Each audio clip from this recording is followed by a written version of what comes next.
हरे कृष्णा। आप सभी का हार्दिक स्वागत है। और आज एक विशेष ये क्लास बुलाई गई है क्योंकि अभी 27 तारीख को बहुत बड़ा फेस्टिवल होने जा रहा है। हरि बोल। कौन सा फेस्टिवल है? जगन्नाथ बलदेव सुभद्रा महारानी की रथ यात्रा महामहोत्सव की। तो जगन्नाथपुरी में इस तिथि को बहुत बड़ा रथ यात्रा होता है और उसमें लाखों लोग आते हैं, उसमें पार्टिसिपेट करते हैं। तो ये प्रथा जो है बहुत पुरानी प्रथा है, आज से नहीं है, बहुत पुरानी प्रथा है। इसमें जगन्नाथ जी अपने श्री मंदिर से बाहर निकल कर के गुंडीचा मंदिर जाते हैं। दो मंदिर हैं, कौन कौन से? श्री मंदिर और गुंडीचा मंदिर। तो गुंडीचा मंदिर क्या है? गुंडीचा किन का नाम है? गुंडीचा महाराज इंद्रद्युम्न की पत्नी, उनका नाम है क्या? गुंडीचा। और वो अपने जगन्नाथ जी को अपने पुत्र के समान समझते हैं, तो इसलिए उनको मासी भी बोलती, माँ जैसी, मासी। मौसी शब्द कहाँ से आया? मासी। मासी मतलब जो माँ जैसी है वो मौसी है। तो भगवान उनको अपनी माँ की तरह मानते हैं। किनको? गुंडीचा को। तो वहाँ पे जाते हैं, अपने माँ से मिलने के लिए जाते हैं। अपने घर को छोड़ कर के, श्री मंदिर को छोड़ कर के गुंडीचा मंदिर जाते हैं। और वहाँ पे कितने दिन रहते हैं? वहाँ पे 9 दिन रहते हैं, 9 डेज। फिर माँ से मिलने के बाद फिर वो दोबारा श्री मंदिर आ जाते हैं। तो 9 दिन गुंडीचा मंदिर में बहुत फेस्टिवल्स होते हैं। अभी आप पुरी में अगर जाते हो, जगन्नाथ रथ हमने यात्रा किया था 2 साल पहले, जगन्नाथपुरी यात्रा। आप में से कितने लोग थे उसमें? बस। और अच्छा, इन 2 साल के बीच में आप जुड़े हो, इसका मतलब कितने लोग इन 2 साल के बीच में जुड़े हैं? With in 2 years. अच्छा, ज़्यादातर लोग। ऐसे आज भी एक यात्रा जा रही है हमारी। कहाँ पे? मायापुर धाम। उसमें कितने लोग जा रहे हैं? मायापुर धाम। अच्छा, बाकियों को पता चला या नहीं यात्रा का? नहीं पता? अच्छा, ऐसे कैसे? कौन सी क्लास में आते हो आप? अच्छा, अब DYS में हो। DYS पूरा हुआ या नहीं? हो गया। कुरुक्षेत्र हो गया, तो फिर मायापुर क्यों नहीं? पता नहीं। चलो, अभी हमारे पास 15-20 सीट खाली है ना? अगर किसी का मन बन जाता है तो हमारे साथ चल सकते हो। रात की ट्रेन है वैसे। आप दिन भर सोच लो, शाम तक डिसीजन ले लो और रात को 12 बजे पहुंच जाना।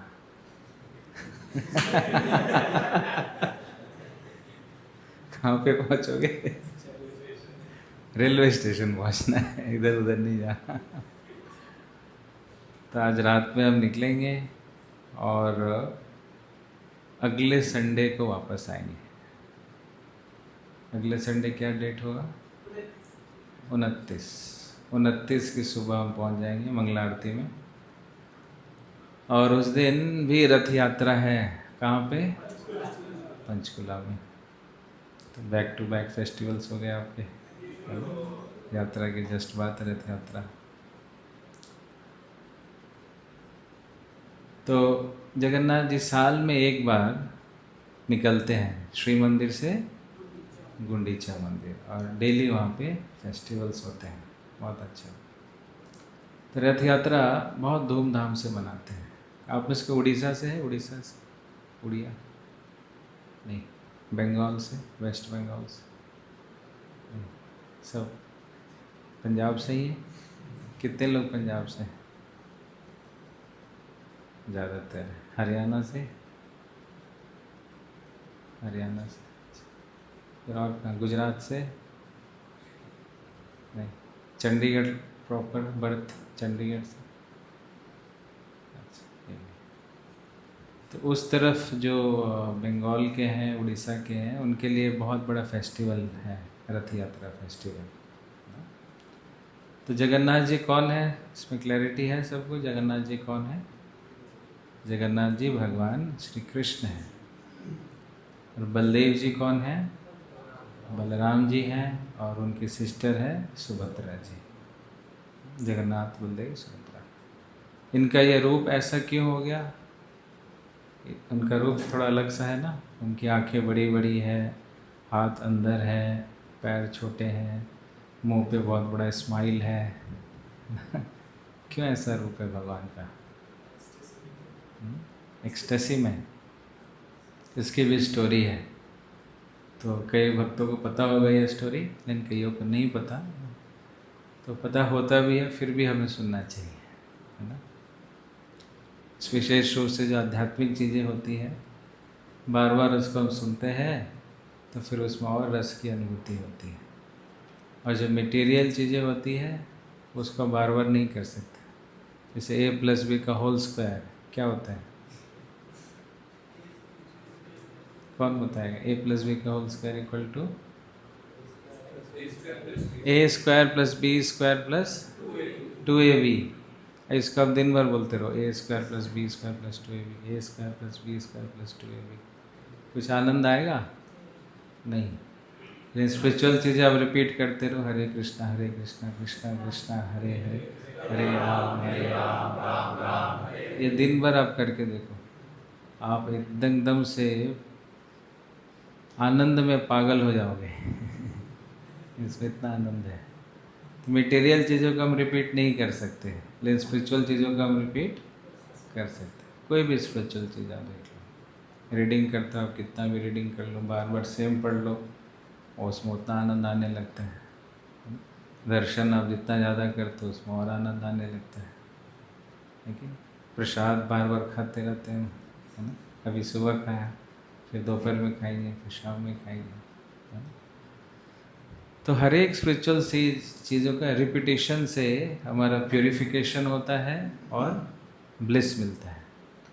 लेकिन मटेरियल चीज़ों का रिपीटेशन से हम फ्रस्ट्रेट होते हैं, परेशान होते हैं, मिजरी प्राप्त होती है। तो भगवान की जो कथाएं होती है, we may have heard so many times, कई बार हम सुन चुके होंगे, तो उसको फिर से सुनना चाहिए, बार बार सुनना चाहिए। उससे हमें आनंद की अनुभूति होती है, उससे हमारा शुद्धिकरण होता है। तो ये कौन सी कथा है इसमें? कि जब भगवान द्वारका में रहते थे, तो द्वारका में रहते थे, लेकिन उनका ध्यान कहाँ पे रहता था? वृंदावन में रहता था। क्यों वृंदावन में रहता था? क्योंकि वृंदावन में उनके बहुत सारे लविंग डिवोटीज़ हैं। वृंदावन का प्रेम और बाकी जगह के प्रेम में क्या अंतर है? कि वृंदावन के जो भक्त हैं भगवान पे अपना हक जमाते हैं, है ना। मैं कृष्ण का हूँ ये नहीं समझते, वो क्या समझते हैं? कृष्ण मेरा है। दोनों में अंतर है। मैं कृष्ण का हूँ मतलब वो सबऑर्डिनेट है, और कृष्ण मेरा है मतलब कृष्ण को भी वो डिक्टेट कर देते हैं। लेकिन हमारा क्या भाव होना चाहिए? मैं कृष्ण का हूँ या कृष्ण मेरा है? हमारी स्थिति क्या है, क्या होनी चाहिए? कितने कहते हैं मैं कृष्ण का हूँ, ये भाव अच्छा है, सेफ है। हाँ, कितने कहते हैं नहीं कृष्ण मेरा है, सही है, डेयरिंग पर्सन्स। सेफ है, सेफ साइड है कि मैं भगवान का दास हूँ, वो जो आज्ञा करेंगे मैं उसको फॉलो करूँगा। ये हमारा मूड है। इस्कॉन का जो पूछो ना मूड क्या है, इस्कॉन का मूड है दास्य भाव। दास्य भाव का मतलब है सर्वाइटरशिप, हम सर्वाइटरशिप में रहते हैं। जो ब्रज भाव है, ब्रज भाव में वो भगवान को भी डायरेक्ट कर देते हैं। जैसे ग्वाल हैं, ग्वाल बोलते हैं कृष्णा अपनी आंखें बंद करो, और कृष्ण आंखें बंद करते। तो आज मेरी मम्मी ने बहुत अच्छा कलेवा बनाया, मुंह खोलो। आंखें बंद रखना, आंखें बंद रखो और क्या खोलो, मुंह खोलो। तो मुंह के अंदर वो क्या डाल देते हैं, फूल डाल देते हैं। जैसे कृष्ण बोलते हैं हरि वो हंसने लगते हैं। तो फन करते हैं भगवान के साथ, खेलते हैं। लेकिन ये सब हम नहीं कर सकते हैं। भगवान को भोग लगा रहे हैं, भगवान के आंखें पट्टी बांध दिया, कृष्णा आंखें बंद करो, फूल भोग लगा रहे, तो हमारी स्थिति नहीं है। उनकी स्थिति जो है बहुत ऊंची है, ब्रजवासियों की स्थिति बहुत ऊंची है, इसलिए वो ब्रज में रहते हैं। उनके लिए भगवान ही उनके जीवन है और उनका जीवन कोई नहीं है। कृष्ण के अलावा वो कुछ सोच भी नहीं सकते हैं। उनकी दुनिया कृष्ण में ही सीमित है। लेकिन अपनी दुनिया क्या देखते हैं कि हमारे जीवन में कृष्ण एक हिस्सा है, बस one of the part of our life is Krishna, but Krishna is my life, ये नहीं होता है जनरली। इन ब्रजवासियों का भाव क्या होता है, Krishna is my life and soul. Krishna के लिए जीना है, कृष्ण के लिए ही मरना है, उसके अलावा उनको और कुछ नहीं समझ आता है। इसलिए जितने भी डिवोटीज़ हैं, सारे डिवोटीज़ में टॉप मोस्ट डिवोटी होते हैं कौन, जो ब्रजवासी होते हैं। इसलिए हम ब्रजवासियों की धूल लेते हैं, उनके चरणों की धूल लेते हैं ब्रज भक्ति को प्राप्त करने की, उनको फॉलो करते हैं, फॉलोइंग देयर फुटस्टेप्स। तो कृष्ण से हुए उनका इतना प्रेम है, इतना प्रेम है, तो कृष्ण को भी उनसे बहुत प्रेम है ना। भगवान कहते हैं ना, ये यथा माम प्रपद्यन्ते ताम तथैव भजाम्य हम, कि जो मेरा जिस जिस भाव से भजन करता है, मैं उसी भाव से उसका आदान प्रदान करता हूँ, जिस जिस भाव से। अगर कोई कहता है कि ये जो मंदिर में मूर्ति है वो पत्थर की मूर्ति है, ये भगवान नहीं है, ये क्या है, पत्थर है, तो भगवान उसके लिए जप कर, जप नहीं करना, क्लास में जप नहीं करते, ओके, ध्यान भटकेगा ना आपका। तो भगवान उसके लिए क्या बने रहते हैं, उसके लिए पत्थर ही बने रहेंगे, उससे कभी आदान प्रदान, क्योंकि उसने क्या मान लिया भगवान को, पत्थर। मान लो ठीक है, मुझे पत्थर मानते हो तो मैं पत्थर ही हूँ। जो समझता है नहीं, भगवान पत्थर नहीं है, भगवान साक्षात यहाँ पर विराजमान है, भगवान सबको अपना दर्शन दे रहे हैं, भगवान सबकी सेवा ग्रहण कर रहे हैं, भगवान सब पे कृपा दे रहे हैं, तो ऐसे भक्त के साथ फिर भगवान आदान प्रदान भी करते हैं। ये भगवान का कंडीशन है। कृष्ण खुद गीता में डिक्लेयर करते हैं, ये यथा माम प्रपद्यन्ते तांस तथैव भजाम्य हम, कि जिस जिस भाव से तुम मेरे पास आओगे, उसी भाव से मैं तुम्हारा आदान प्रदान करूँगा, है ना। तो जो श्रद्धा के साथ भगवान के पास आएगा, तो भगवान उसको उसी हिसाब से रेसिप्रोकेट करते हैं। आपने वो कॉबलर और ब्राह्मण वाली स्टोरी सुनी है, कॉबलर ब्राह्मण वाली स्टोरी, कितने ने सुनी है वो स्टोरी? अच्छा, कुछ लोगों ने सुना है। तो एक बारी नारद जी भ्रमण कर रहे थे, तो एक ब्राह्मण मिला और एक कॉबलर मिला। तो कॉबलर ने कहा नारद जी को कि नारद जी, वो भगवान का बड़ा भक्त था, वो कॉबलर भी था और भक्त भी था। कहता भगवान नारद जी, आप वैकुंठ में जाएंगे तो मेरे बारे में भगवान से पूछिएगा। फिर आगे एक ब्राह्मण भी मिला, ब्राह्मण ने भी यही कहा कि आप मेरे बारे में भगवान से पूछिएगा। तो जब नारद जी वैकुंठ में गए, वहाँ उन्होंने भगवान के दर्शन किए, तो उन्होंने कहा कि दो लोग अपने बारे में पूछ रहे थे कि जो कॉबलर है उसको मेरे ऊपर बहुत श्रद्धा है, बहुत विश्वास रखता है मेरे ऊपर, इसलिए इस जन्म के बाद उसका दोबारा जन्म नहीं होगा, उसका उद्धार हो जाएगा इसी जन्म में। लेकिन जो वो पंडित है, जो ब्राह्मण था, जो वेदों का अध्ययन पाठ तो करता है लेकिन उसको मेरे ऊपर विश्वास नहीं है, इसीलिए उसका उद्धार नहीं होगा। तो नारद जी यह संदेशा लेकर के जाते हैं, पहले ब्राह्मण के पास जाते हैं, तो कहते हैं कि पूछा उनको कि आपका बारे में भगवान ने बताया? उन्होंने क्या बताया? बताया कि आपको श्रद्धा नहीं है भगवान के ऊपर, इसलिए आपका उद्धार नहीं होने जा रहा है। तो उसको वो गुस्से में आ गया, ऐसे कैसे मेरा उद्धार नहीं होगा, ये मैं तुम झूठ बोल रहे हो। अच्छा तुम गए थे क्या, सच में तुम गए थे? बोले हाँ गया था। बोले बताओ भगवान क्या कर रहे थे वहाँ पर, बताओ। तो उन्होंने कहा कि भगवान तो उस समय एक सुई की जो आँख होती है उसमें से हाथी को निकाल रहे थे। तो हंसने लगा, बोले देखा तुम मुझसे झूठ बोलते हो, ऐसा थोड़ी होता है। सुई की जो आँख होती है इतनी छोटी होती है, उसमें हाथी इतना बड़ा होता, हाथी कैसे जा सकता है ना? नहीं हो सकता, तुम झूठ बोल रहे हो। तो नारद जी समझ गए कि इसको भगवान पे विश्वास नहीं है।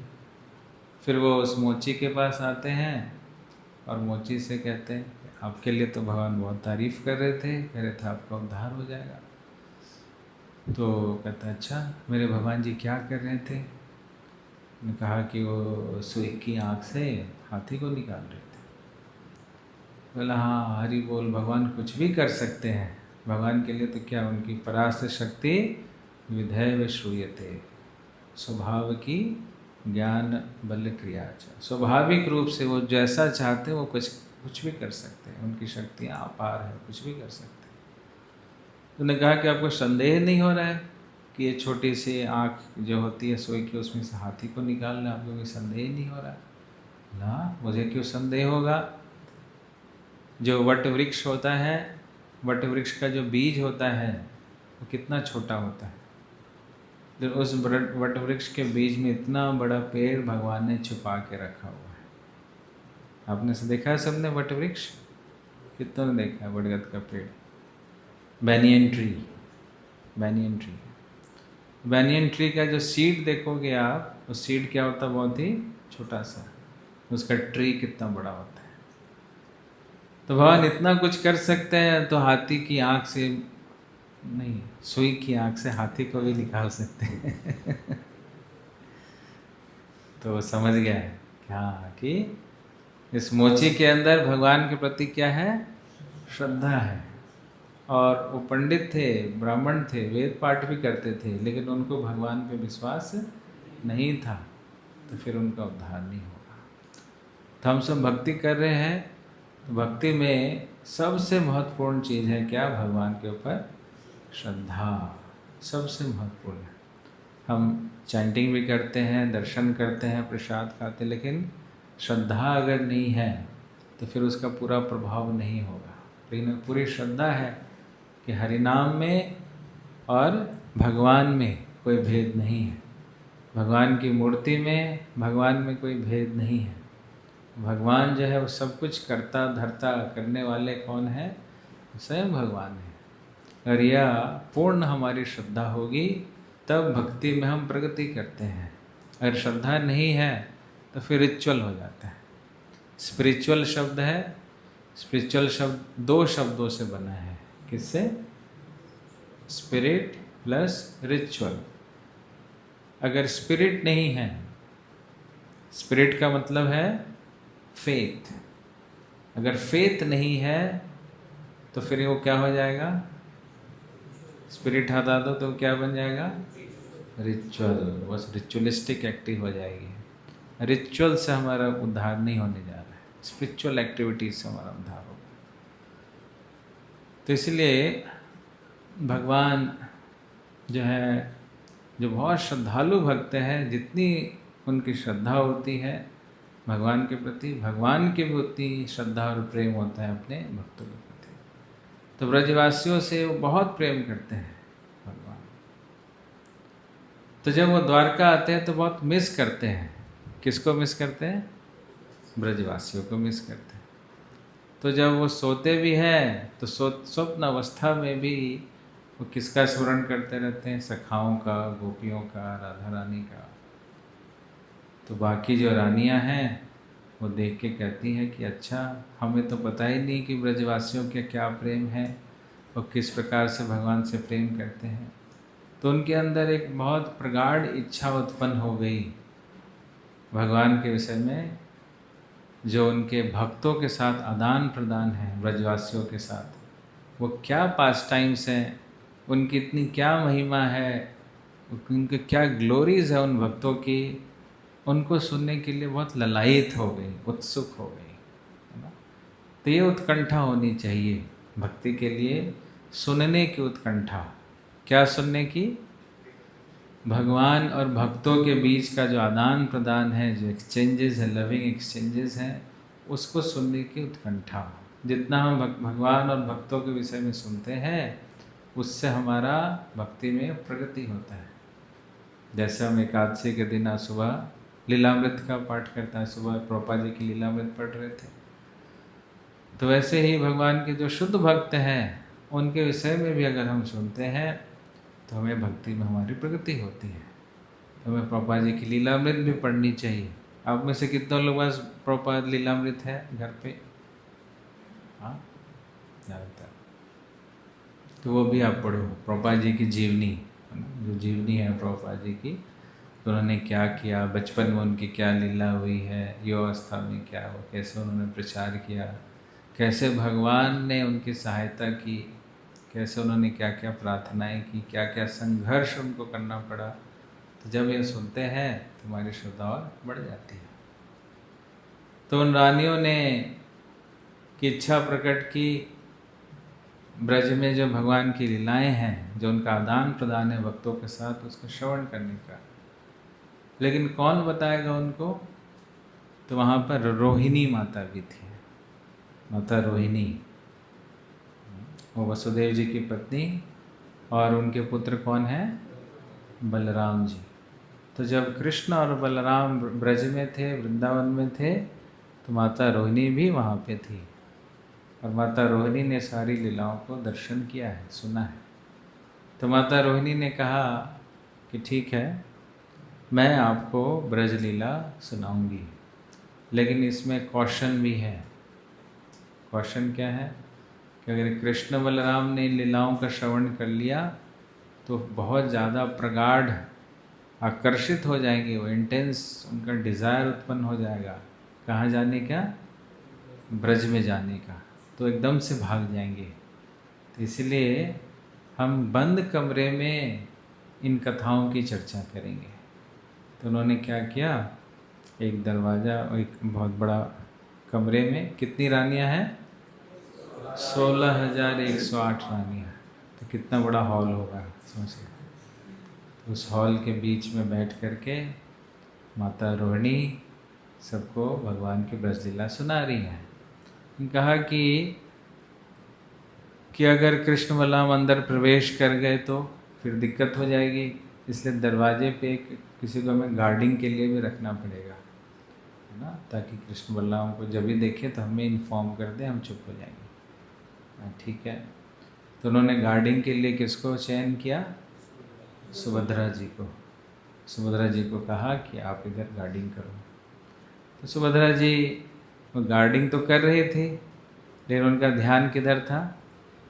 अंदर क्या कथा चल रही है ना। कई बार कुछ सेवा हमारी लग जाती है ना, और कोई प्रोग्राम चल रहा होता है, मान लो स्टेज प्रोग्राम चल रहा है, लेकिन सेवा हमें दे दी कहीं किचन में जा कर के सेवा करो, है ना। लेकिन सारा ध्यान किधर रहता है? स्टेज पे क्या चल रहा होगा, क्या चल रहा होगा, है ना। हम भाग भाग के देखने के लिए आते हैं। तो उसी प्रकार से सुभद्रा जी का इच्छा प्रगाढ़ था, तो उन्होंने क्या किया, थोड़ा सा दरवाज़ा खोल लिया, जो बंद दरवाज़ा था उसे खोल लिया, और कान को लगा दिया कहाँ पे? उन कथा को सुनने के लिए। तो ऐसे करके सुन रही है वो ब्रज में जो भगवान लीला करते हैं। दामोदर लीला किया, बकासुर का वध किया, अघासुर का वध किया, फिर सखाओं के साथ खेलने जाते थे, गोचारण लीला हुई, रासलीला हुई, ऐसे गोपियों के बारे में, नंद बाबा के बारे में, यशोदा माता के बारे में खूब सारी चर्चाएं चल रही हैं। और भगवान की जो चर्चाएं होती हैं, जो डिस्कशंस होती हैं, बहुत ही स्वीट होती है। Krishna is sweet and Krishna past times are sweeter and discussions about Krishna's past time is sweetest. Sweet, sweeter, sweetest. तो आप में से कितने लोगों को मीठा पसंद है? मीठा सबको, सबको मीठा पसंद है। Very good. तो अगर आपको बहुत मीठा खाना है ना, चखना है कि असली मिठास क्या है, तो फिर भगवान की लीला के बारे में चर्चाओं का श्रवण करो, डिस्कशंस का श्रवण करो, आपको बहुत मीठा लगेगा। जैसे श्रीमद् भागवतम है। श्रीमद् भागवतम क्या है? सारी भगवान की लीलाएं हैं, लेकिन आप उसको पढ़ोगे तो वो भी अच्छा है, लेकिन उससे भी अच्छा क्या, दो भक्त बैठ कर के उस पर क्या करें, डिस्कशंस करें।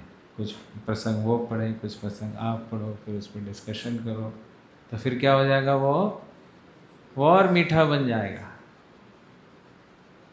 कहा गया जो श्रीमद् भागवतम है वह एक फल के जैसा है। कौन सा फल? आम। आम खा रहे हैं अभी गर्मियों में? सबसे बेस्ट आम कौन सा है? सबसे मीठा? हाफूस, अल्फेंसो, लंगड़ा, क्या बोलते हैं, सपेता, मालदा? खाए ये सब आम? नहीं खाए? तो बहुत मीठे मीठे आम। लेकिन पेड़ का पका हुआ आम खाया कभी?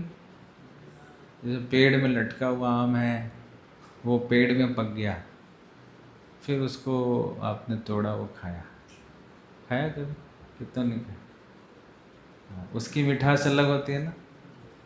एक जो हम पकाते हैं तोड़ के, उसकी मिठास अलग है, लेकिन जो पेड़ के जो पके हैं उसमें अलग ही मिठास होती है।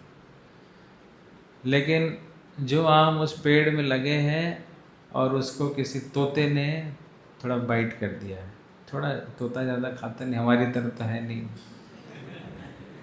है ना, कि पूरा ही खाएगा, एक एक छिलका हटाएगा, यही खाएगा। उसका पेट भी छोटा सा होता है तोते का, बड़ा पेट तो है नहीं, है ना। तो चोंच भी ऐसी, चोंच से ही खाता है, ऐसे जॉ लाइन तो है नहीं उसके पास, है ना। मुंह भी छोटा है, चोंच भी छोटा है, तो बीक से वो थोड़ा थोड़ा पिक करता है, थोड़ा खाता है, फिर छोड़ देता है, पेट भर जाता है उसका। तो वो जो आम है जिसको किसी पैरट ने ऐसे बिक लगाया है, उसको अगर कोई खाता है तो और भी मीठा हो जाता है। That is sweetest. उस प्रकार से ये श्रीमद् भागवतम पका हुआ आम है, और उसको बोला किन्होंने? सुखदेव गोस्वामी ने। सुखदेव गोस्वामी कौन है? वो पैरट है ओरिजिनली, वो पैरट ब्रज में, वृंदावन में, गोलोक धाम में पैरट। तो वो नरेट कर रहे हैं श्रीमद् भागवतम, तो इसलिए वो और भी मीठा बन जाता है। तो भगवान स्वीट है, भगवान के पास टाइम्स स्वीटर है, और discussions about Krishna's pastime is sweetest. अगर सच में मिठाई पसंद है आपको, फिर आपको क्या करना पड़ेगा? You have to discuss the past times of Krishna.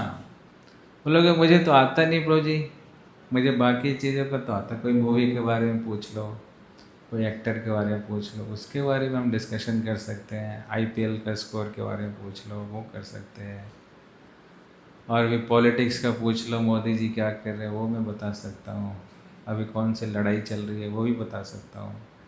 इन कृष्णा के पास टाइम्स ये तो कुछ पता नहीं, तो फिर कैसे होगा? फिर तो हम मिठाई खा नहीं पाएंगे कभी, है ना। तो इसका भी उपाय है। इसका उपाय क्या है? जो प्रभुपाद जी ने हमें बुक्स दिए हैं, विशेष रूप से एक एक्सक्लूसिव बुक दी है। कौन सी बुक दी है? कृष्णा बुक। कितनों के पास है कृष्णा बुक? वो जो कृष्णा बुक है, 90 चैप्टर्स हैं उसमें, और 90 चैप्टर पूरा एक्सक्लूसिव डेडिकेटेड है किसके लिए? भगवान के पास टाइम्स के लिए। 10th कैंटो का एब्रिज्ड वर्जन है कृष्णा को, तो वो हम पढ़ सकते हैं और जो हमारे साथ के भक्त हैं उनके साथ डिस्कशन कर सकते हैं। घर पे हम रहते हैं तो घर में अपने पेरेंट्स के साथ, भाई के साथ, सिस्टर के साथ डिस्कशन कर सकते हैं। या आपके एमएमसी होती है, कितनों की एमएमसी होती है? एमएमसी क्लासेस, तो एमएमसी में आप डिस्कस कर सकते हो। तो we have different platforms for discussion and how to discuss, just read it and discuss. So this will give us the real nectar. यह हमें वास्तविक नेक्टर देगा, वास्तविक स्वीटनेस देगा, जिसके लिए हम ललायित हैं। जब ये स्वीटनेस आप ग्रहण करोगे तो फिर जो माया का स्वीटनेस है वो स्वीट स्वीट नहीं लगेगा, वो क्या लगेगा? वो बिटर लगेगा, वो अच्छा नहीं लगेगा। लेकिन कृष्णा के अगर स्वीटनेस को हम ग्रहण नहीं करेंगे तो माया जो है खूबसूरत लगने लगती है। तो इसलिए सुभद्रा जी क्या कर रही थी? कान लगा करके ध्यान पूर्वक सुनने लगी, और वो पास टाइम्स इतने स्वीट हैं कि सुनते सुनते सुनते वो मंत्रमुग्ध हो गई। ऐसा मंत्रमुग्ध हो गई कि सुभद्रा जी की आंखें बड़ी बड़ी हो गई, एक्सटेसी में आ गई, हाथ पीछे चले गए और वो भूल गई कि वो कहाँ पे है। और उधर से कौन आए? फिर बलराम जी आए। बलराम जी ने देखा ये क्या, सुभद्रा ऐसे क्यों खड़ी है, क्या हो गया इसको, क्या अंदर अंदर क्या चल रहा है अभी यहाँ पे? देखिए इतनी पूरी सभा बैठी हुई है यहाँ पे, है ना, और माता रोनी ब्रज के बारे में बता रही है। वो भी चुपचाप करके कान लगा करके सुनने लगे। सुनते सुनते वो भी भावुक हो गए और उनकी आंखें भी बड़ी बड़ी हो गई, हाथ पीछे चले गए, पैर छोटे हो गए। फिर उधर से घूमते घूमते कौन आ गए? श्री कृष्ण। कृष्ण देखे दाऊ जी को क्या हो गया, सुभद्रा को क्या हो गया, क्या चल रहा है अंदर, तो वो भी सुनने लगे। वो भी जब ब्रज लीलाओं के विषय में श्रवण करने लगे तो उनका भी वो भावावेश में आ गए, बहुत भावावेश में आ गए। उनके भी आंखें बड़ी बड़ी, हाथ छोटे और पैर छोटे। तो ये बहुत अद्भुत रूप है भगवान का, है ना। जैसे कोई शराब पीता है, आप में से किसी ने शराब पी है कभी? कभी बचपन में? अभी तो नहीं पीते हो, बचपन में पिया हो? हाँ, अब छोड़ दे, पहले पीते थे। तो जो शराबी होते हैं तो जब ज़्यादा पी लेते हैं तो उनकी आंखें कैसे हो जाती हैं? हाँ, कैसे होती है? ऐसे गोल गोल गोल गोल होते हैं, बड़े अच्छे मूड में होते हैं, है ना। जो और जो भी करेंगे, बोल रहे तो बोलते रहेंगे, हंस रहे तो हंसते रहेंगे, है ना? बड़े मैग्नेनिमस हो जाते हैं। जेब में कुछ है, बोलो दे दो, तुम्हारे जेब में 500 का नोट, हाँ ले जाओ, मेरे पास बहुत पैसा है। तो उनका औदार्य रूप आता है सामने में। तो वैसे ही भगवान अभी मदहोश हो चुके हैं। मदहोश कैसे मदहोश हो गए? अपने भक्तों के विषय में स्मरण करके पूरा मदहोश हो गए, भावुक हो चुके हैं। तो ये जो भगवान का रूप है कृष्ण का, ये बहुत ही कृपालु रूप माना गया है, बहुत कृपालु रूप है। इतनी बड़ी बड़ी आँखों से सबको वो कृपा बांट रहे हैं, फ्रीली कृपा बांट रहे हैं, कोई वो भेदभाव नहीं करते। इस कृपा बांटने के लिए वो रथ पे आते हैं, रथ पे से जो मंदिर नहीं भी आते हैं, कई लोग होते हैं जो मंदिर नहीं आते, हम जाते हैं संकीर्तन करते हैं, लोग कहते हैं चलिए मंदिर चलिए, कहते ठाकुर जी जब बुलाएंगे तब हम आएंगे, अभी तक बुलाया नहीं ठाकुर जी। तो ये शिकायत भी ना रहे, उसके लिए रथ यात्रा निकाली जाती है कि देखो तुम तो मंदिर नहीं आते हो, मैं ही मंदिर से बाहर आ जाता हूँ। तो भगवान मंदिर से बाहर आते हैं, अपने भक्तों को दर्शन देते हैं, और जो बहाने मारते हैं कि टाइम नहीं है मेरे पास, है चलो तुम्हारे पास टाइम नहीं होगा, मेरे पास बहुत टाइम है, वो करके भगवान रथ पे सवार होते हैं। तो बहुत ही औदार्य रूप है, दयालु रूप है जगन्नाथ जी का। इसलिए जगन्नाथ जी के हम दर्शन करते हैं, दर्शन करने मात्र से ही हमें भगवान का प्रेम प्राप्त हो जाता है। हरि वो। इसलिए जगन्नाथ जी की रथ यात्रा होगी, जगन्नाथ जी बैठेंगे तो आप दर्शन कीजिए, पूरा हमें समय मिलेगा दर्शन का। 2 बजे जगन्नाथ जी रथ पे सवार होंगे, रात के 10 बजे तक रथ, 8 घंटे हमें अवसर प्राप्त है जगन्नाथ जी के साथ रहने का। हरि वो। और जगन्नाथ जी का रथ को खींचने का सबका अवसर प्राप्त नहीं होता। बड़े बड़े देवी देवता भी ललायित रहते हैं इन जगन्नाथ जी के रथ को खींचने के लिए। और इसके साथ साथ जगन्नाथ जी की विशेषता क्या है? कृपा तो बांटते ही हैं अपने दर्शन से, उसके साथ साथ वह प्रसाद के लिए भी बहुत फेमस है जगन्नाथ जी। बहुत प्रसाद जगन्नाथपुरी में एक पूरा स्थान ही है जिसको बोलते हैं क्या, आनंद बाजार। आनंद बाजार में क्या होता है, जो भी भगवान को भोग लगता है उसके बाद वो आनंद बाजार में आ जाता है ना? और फिर वहाँ पे कौन आनंद में हो जाते हैं? जो भक्त लोग होते हैं।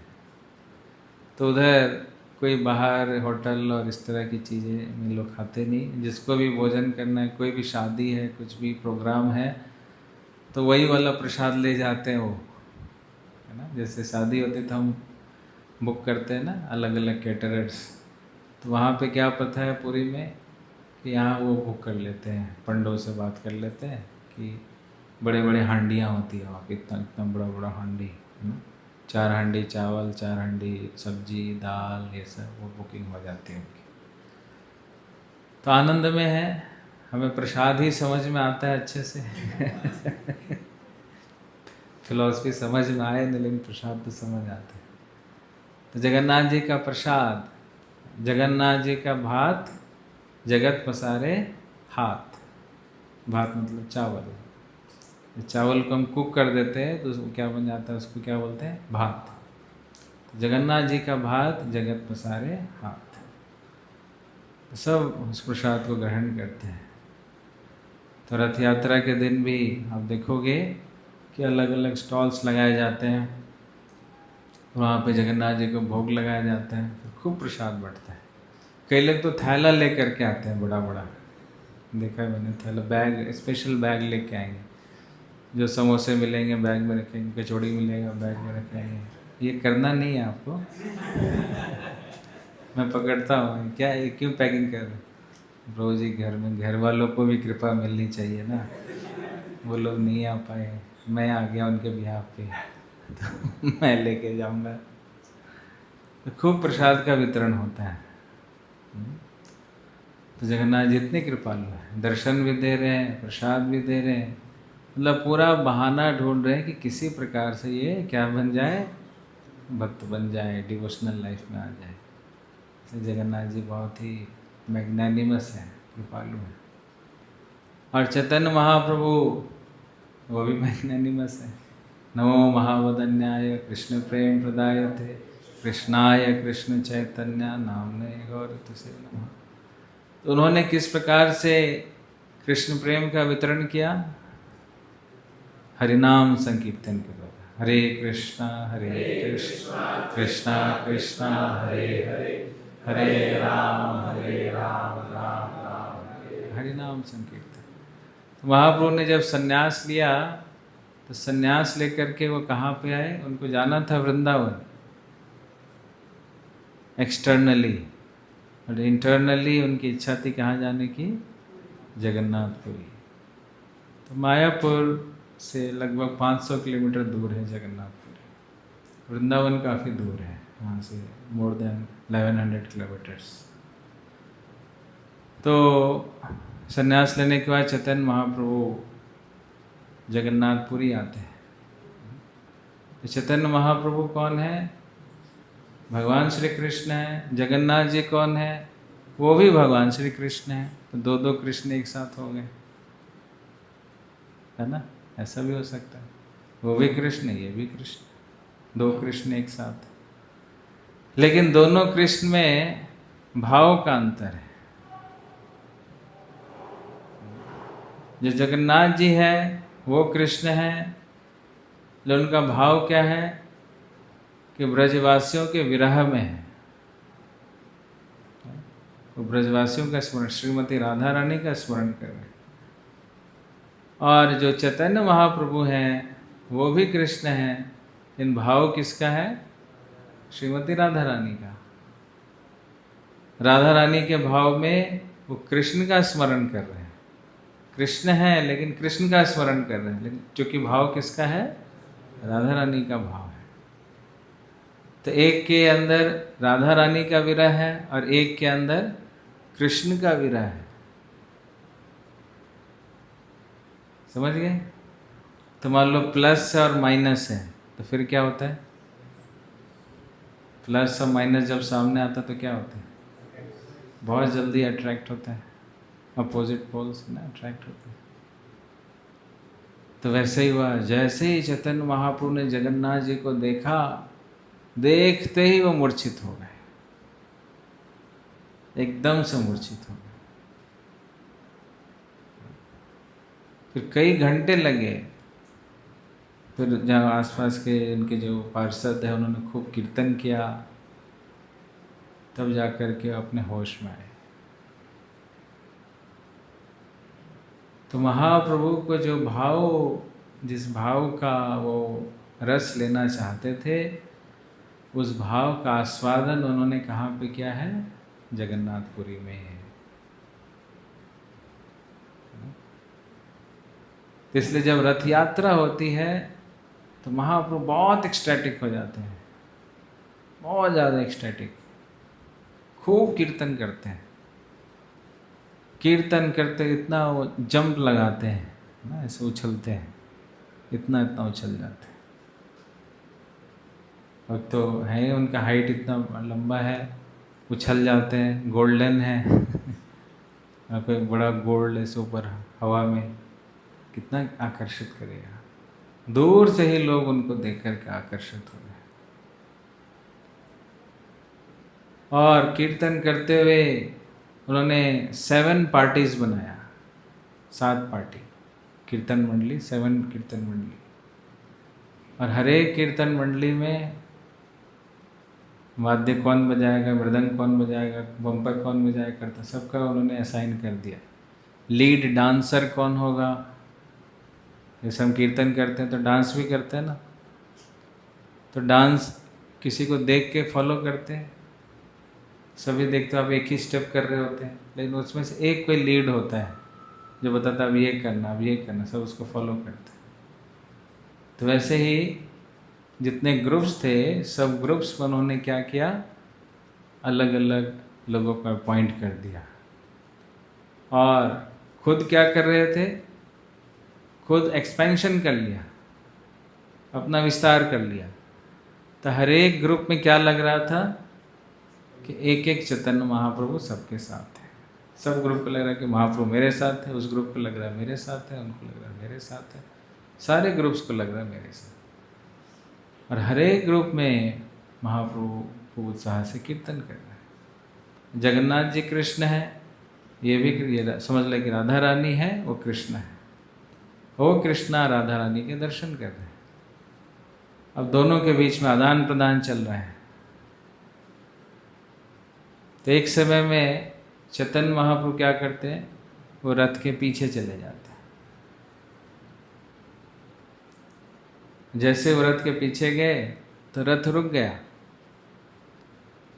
ये रथ यात्रा की एक यूएसपी है कि कभी कभी रथ अपने आप रुक जाता है।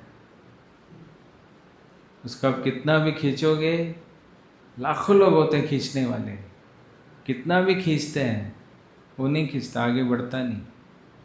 क्यों? क्योंकि भगवान की इच्छा है कि अभी इधर ही रुकना है। फिर रुक जाते हैं तो फिर वहाँ फेस्टिवल शुरू हो जाता है, फिर उनको भोग लगना शुरू हो जाता है, ये शुरू हो जाता है, सब शुरू हो जाता है। अब कब चलेंगे किसी को पता नहीं। तो एक बार 3 दिन तक महाप्रभु जगन्नाथ जी का जो रथ है 3 दिन तक रुका रहा। कब? जब भक्ति विनोद ठाकुर, जो रथ का रास्ता है, उस रथ के रास्ते में भक्ति विनोद ठाकुर जी का घर भी आता है। तो उनके घर के आगे वो रथ क्या हो गया, रुक गया। कितना भी लोग खींच रहे हो, खींचे, जा ही नहीं रहा, जा ही नहीं रहा। तब भक्ति विनोद ठाकुर जी की जो भार्या है वो समझ गई कि अभी हमारे पुत्र का जन्म हुआ है, हो सकता है कि जगन्नाथ जी पुत्र को देखना चाहते हैं। तो अपने पुत्र को लेकर के जगन्नाथ जी के पास लेकर के आती है। जैसे वो लेकर के आती है वैसे जगन्नाथ जी के गले की माला वो उस पुत्र के ऊपर गिरता है और रथ चलना शुरू हो जाता है। अरे वो तो वो कौन पुत्र है, क्या नाम है उनका? भक्ति सिद्धांत सरस्वती ठाकुर महाराज, जो कि प्रभुपाद जी के गुरु महाराज हैं। भक्ति विनोद ठाकुर जी के पुत्र हैं और प्रभुपाद जी के गुरु महाराज हैं, भगवान के शुद्ध भक्त हैं। तो 3 दिन तक वो रथ जो है उनके घर के आगे क्या हुआ, वो रुका रहा। लेकिन जब वो बाहर आए, भगवान ने उनके दर्शन किए, तब जाके रथ चलता रहा। तो जगन्नाथ जी अपने हिसाब से चलते हैं वहाँ पे उनके ऊपर कोई रूल्स रेगुलेशन नहीं अलाउ फॉलो होते हैं। अब कपाट कब बंद होगा ये भी नहीं पता। वहाँ पे कोई टाइम नहीं लिखा होता कि इतने बजे दर्शन खुलेंगे। बाकी मंदिरों में तो टाइम होता है ना, पुरी में कोई टाइम नहीं होता। जब जगन्नाथ जी की इच्छा होगी तब पट बंद होगा, जब जगन्नाथ जी की इच्छा होगी तब पट खुलेगा। जब उनकी इच्छा होगी तो रथ चलेगा, और जब उनकी इच्छा नहीं होगी तो रथ को कोई हिला नहीं सकता। यही है, ये खास बात है रथ यात्रा की। तो एक बार 9 दिन तक जो रथ रुका रहा, किसके लिए? एक भक्त हुए, इनका नाम था शालवेग। शालवेग के लिए 9 दिन तक, क्योंकि वो एक लड़ाई में थे, वो भगवान के बड़े भक्त थे। वो बहुत मिस कर रहे थे रथ यात्रा को। उनकी प्रगाढ़ इच्छा थी कि मैं भी रथ यात्रा में भगवान का रथ खींचूं, लेकिन युद्ध में फंसे थे बेचारे। युद्ध समाप्त हुआ और युद्ध फिर अपने जगन्नाथपुरी आने उनको 9 दिन लग गए। तब तक जगन्नाथ जी रथ के ऊपर उनका वेट, जब वो आए, जब उन्होंने दर्शन किया, रथ चलना शुरू हो गया। अरे वो तो ऐसे है जगन्नाथ जी, बहुत इंस्टेंट रेसिप्रोकेशन करते हैं। तो चैतन्य महाप्रभु राधा रानी है, राधा रानी जो है जगन्नाथ जी के, कृष्ण के पीछे चलेगी, रथ के पीछे चलेगी। तो रथ क्या हो गया, रुक गया, आगे जा ही नहीं। खींचे जाओ, खिंचता ही नहीं। काफ़ी देर रथ रुका रहा। फिर महाप्रभु जब आगे आते थे कीर्तन करते करते, फिर रथ चलने लगता था। तो लुक्का छिपी चल रही थी, हाइड एंड सीक। किसके बीच में? जगन्नाथ जी और चैतन्य महाप्रभु के बीच में, राधा और कृष्ण के बीच में। तो ये सब पास टाइम्स जो हैं बहुत विस्तार से चैतन्य चरितामृत, कौन सी बुक है? चैतन्य चरितामृत, उसमें बहुत विस्तार से ये पास टाइम आप पढ़ सकते हो। रथ यात्रा पास टाइम्स चैतन्य महाप्रभु का है।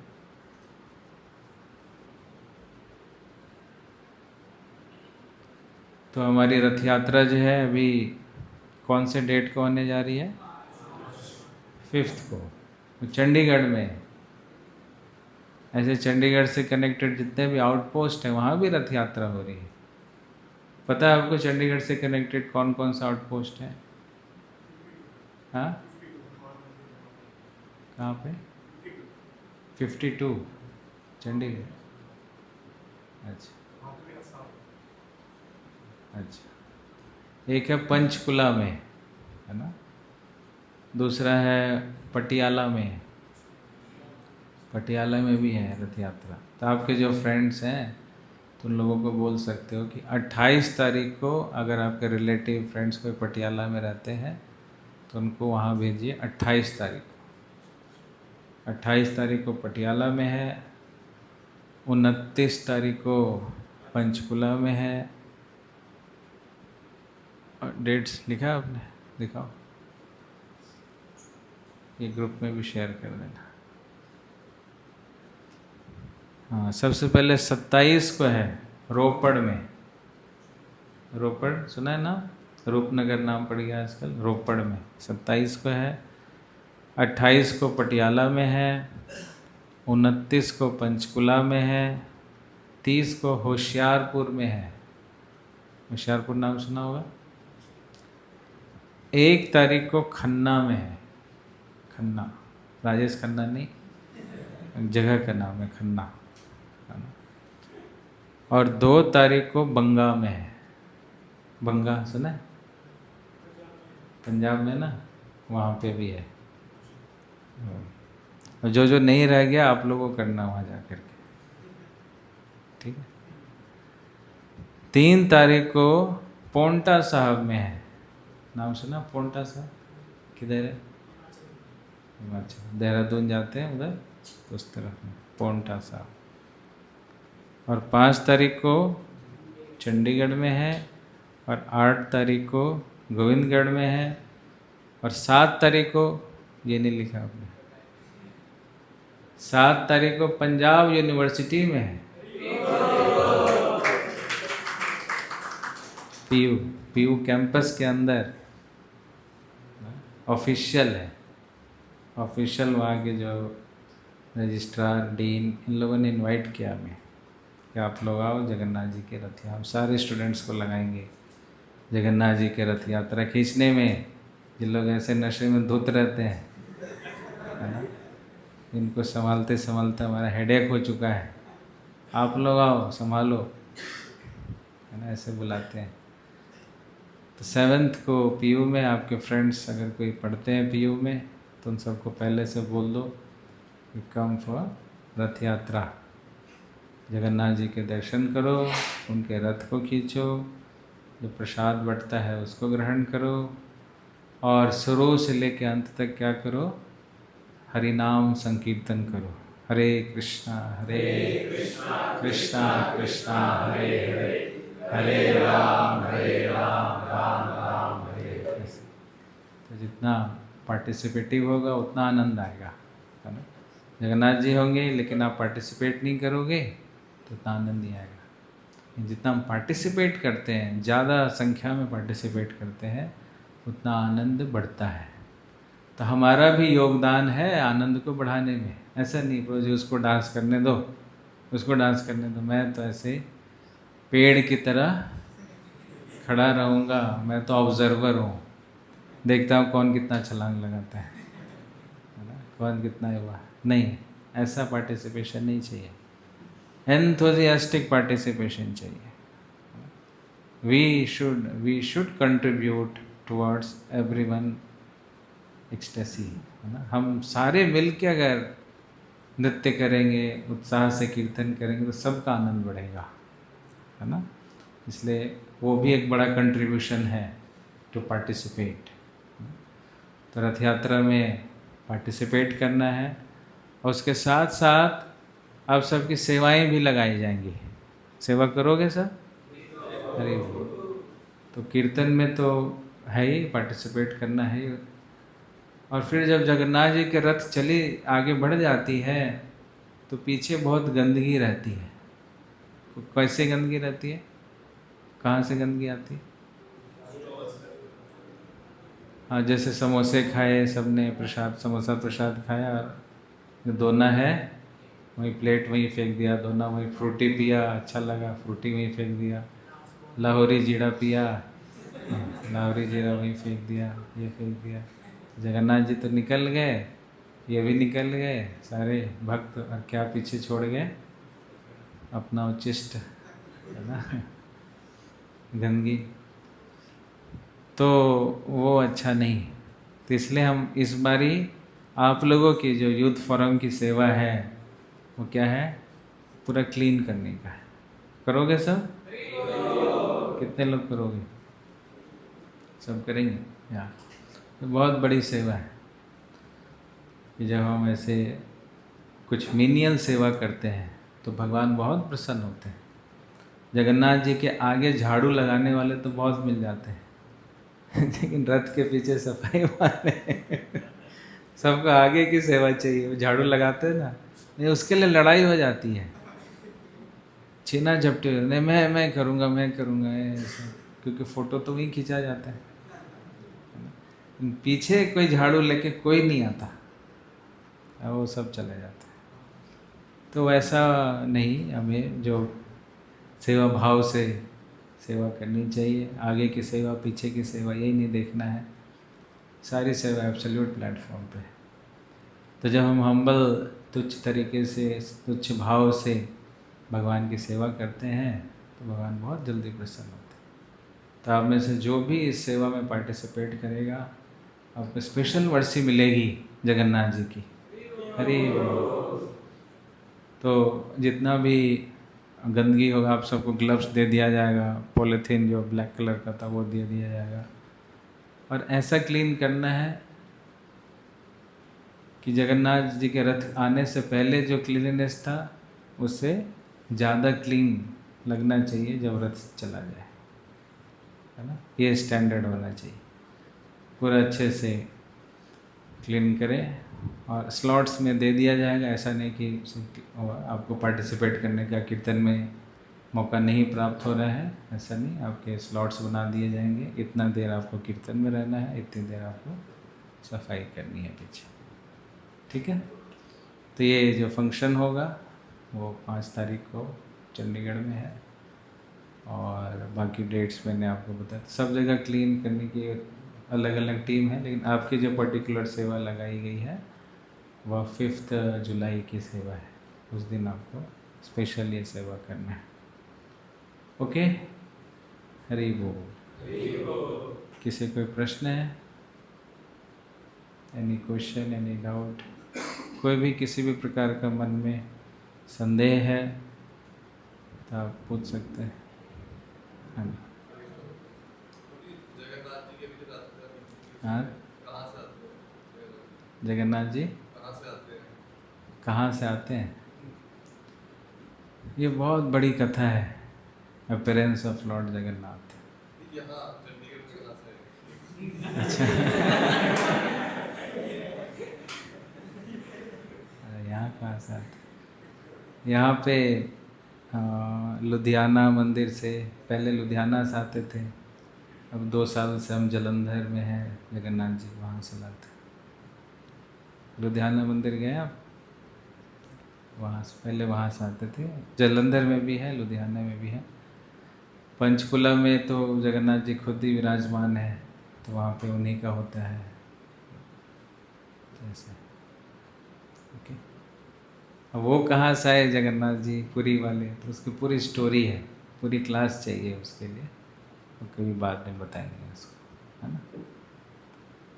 और कोई प्रश्न? हाँ जी। हाँ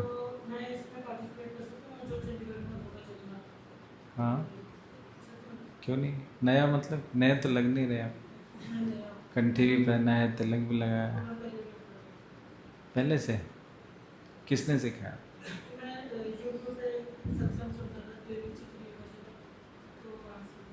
यूट्यूब से इतना परिवर्तन? Very good. यहाँ तो लाइव क्लास करके कुछ नहीं हो रहा है आपका यूट्यूब से इतना हो गया वेरी गुड, ठीक है।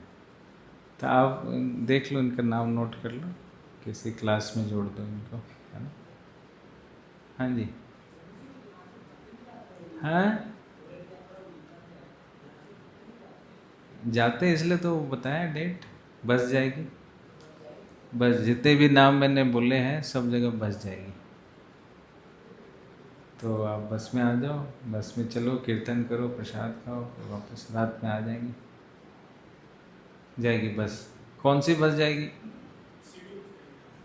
सिटी हो? एक हमारी अपनी बस भी है ब्लू कलर की, कभी बैठे हो उस पर? कितनों को वो बस पसंद आया है? एसी भी चलता है उसमें। तो वो बस जाएगी, वो तो फिक्स्ड है। अगर बढ़ गए आप लोग तो एक बस और कर देंगे, सिटी को भी ले लेंगे साथ, है ना? यस, बोलिए। हाँ हाँ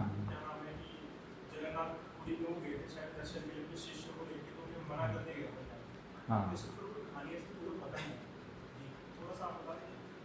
वहाँ पे पुरी में ये नॉर्म है कि जो हिंदू नहीं है उनका प्रवेश वर्जित है, क्योंकि उन्होंने इतना अटैक्स देखे ना, पहले पहले मुग़ल आए, कई बार उस मंदिर को तोड़ने का प्रयास किया गया, कई बार, लेकिन उन लोगों ने किसी तरह से प्रोटेक्ट कर दिया उस मंदिर, वो टूटा नहीं।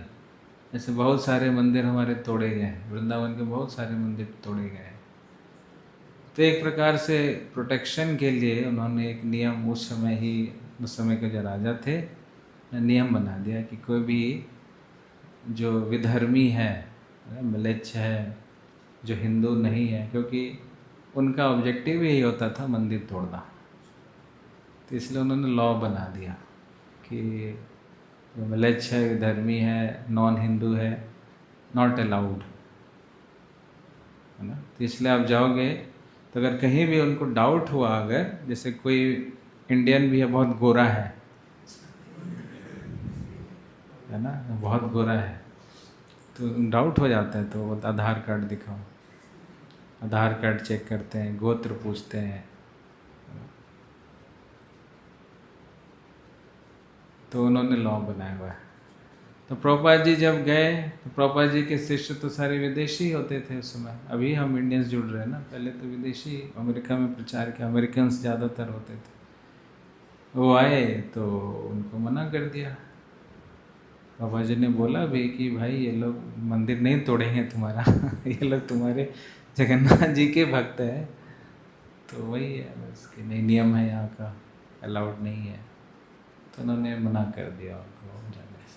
तभी भी इस्कॉन के जो विदेशी भक्त होते हैं उनको अलाउड नहीं है, आप लोग जाओगे तो आपको अलाउड होगा, लेकिन रशियन है, अमेरिकन है, अन्य, इवन धोती कुर्ता में जाते हैं, तिलक लगा के, कंठी पहन के, माला जप करते हुए, वो मना कर देते हैं। तो ठीक है, वहाँ का जो रूल है फिर फॉलो करना पड़ता है, ये हिस्ट्री है इसकी।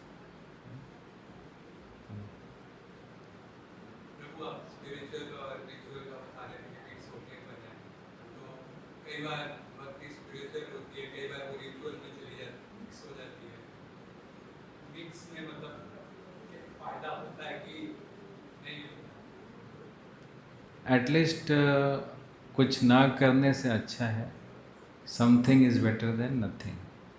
मान लो आपका मन नहीं भी कर रहा है, फिर भी आप जप कर रहे हो, तो उसका कुछ लाभ मिलेगा आपको, लेकिन आपको बेस्ट लाभ प्राप्त करना है तो अच्छे से ध्यानपूर्वक जप करना पड़ेगा, है ना? जैसे किसी स्टूडेंट का मन नहीं करता है स्कूल जाने का, कॉलेज जाने का, ज़बरदस्ती उसको भेजा जाता है, जा घर से जा, निकल निकल, धक्के मार के उसको भेजा जाता है ना?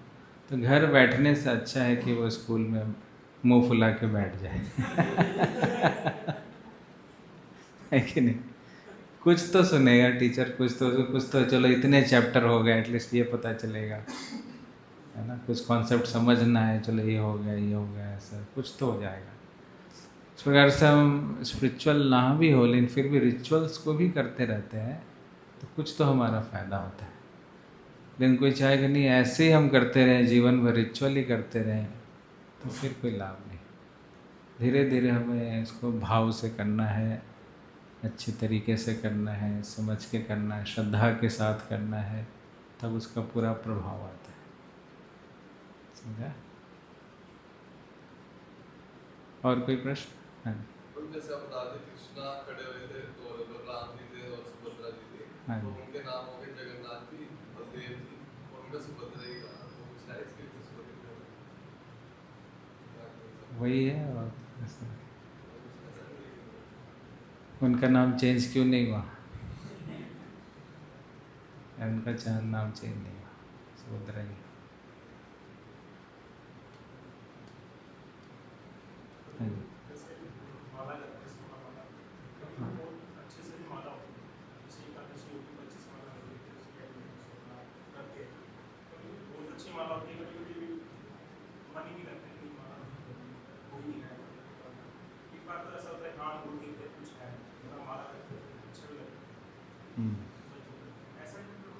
यही हमारा टेस्ट है। जब मन नहीं कर रहा तब माला करना, ये भगवान टेस्ट लेते हैं कि तुम मुझे कितना चाहते हो,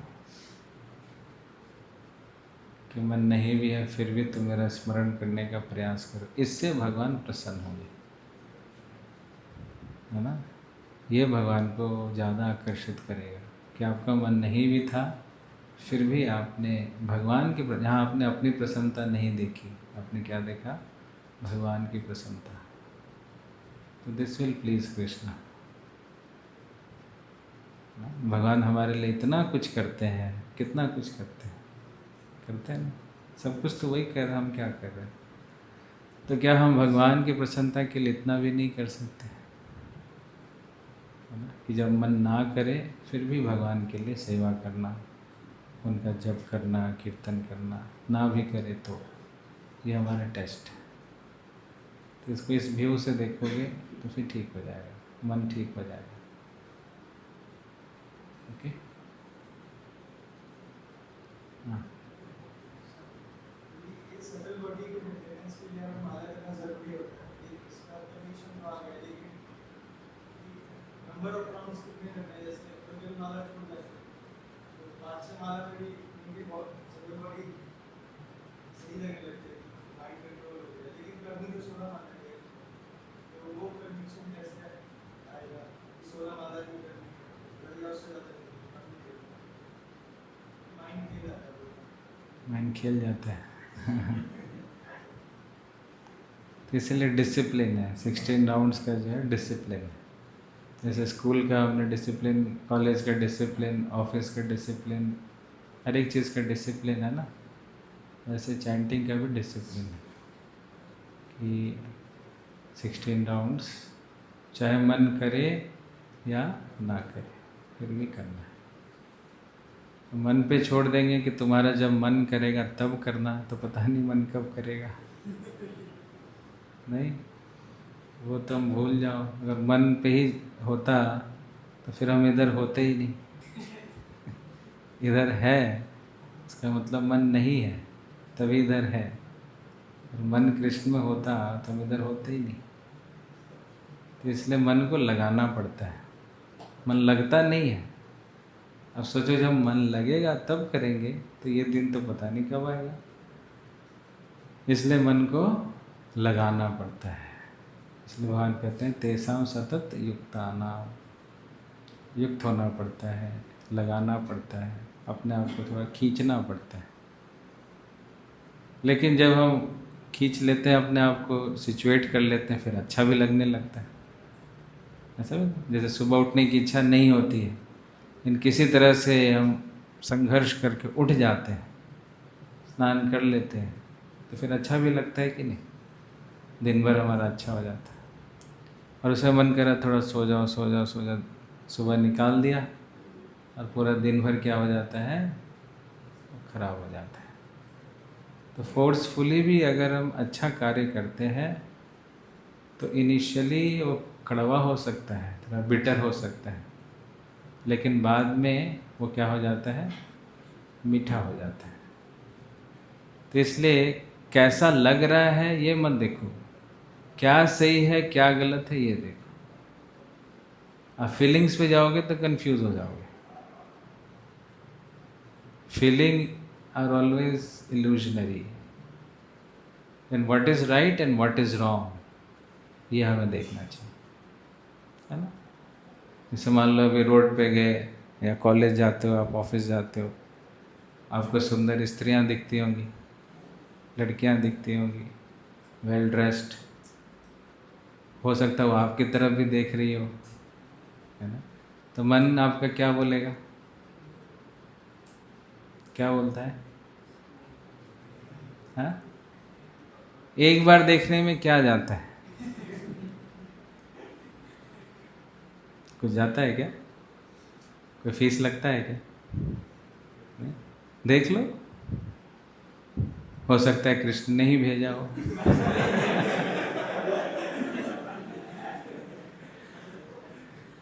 है ना। देखो मन कैसे खेलता है, बोला ना, खेलना, बड़ा अच्छा वर्ड यूज़ किया आपने, खेलना। तो मन ऐसे खेलता है, अरे भगवान ने भेजा है, देख लो क्या जाता है, बात कर लो, नंबर एक्सचेंज कर लो, होता है ना। तो मन तो ऐसे फीलिंग बेस्ड है, ऐसे ऐसे फीलिंग दे देगा। अगर आप मन को फॉलो करने लगे तो क्या होगा, फिर उस चक्र में आप फंस जाओगे, ये नंबर एक्सचेंज होगा, ये होगा, फिर रात को आप कितने बजे बातें करोगे? हाँ, सुबह के 4-4, 5-5 बजे तक। कई ऐसे स्टूडेंट्स मिलते हैं, प्रो जी मैं तो रात को 11 बजे शुरू करता हूँ और सुबह के 4 बजे तक। ला फिर तो माला में तो नींद आ रही होती है, रात में तो सोया नहीं, लगा रहा, फीलिंग को फॉलो किया उसने, और उसका सारा स्पिरिचुअल लाइफ क्या हो जाता है, तबाह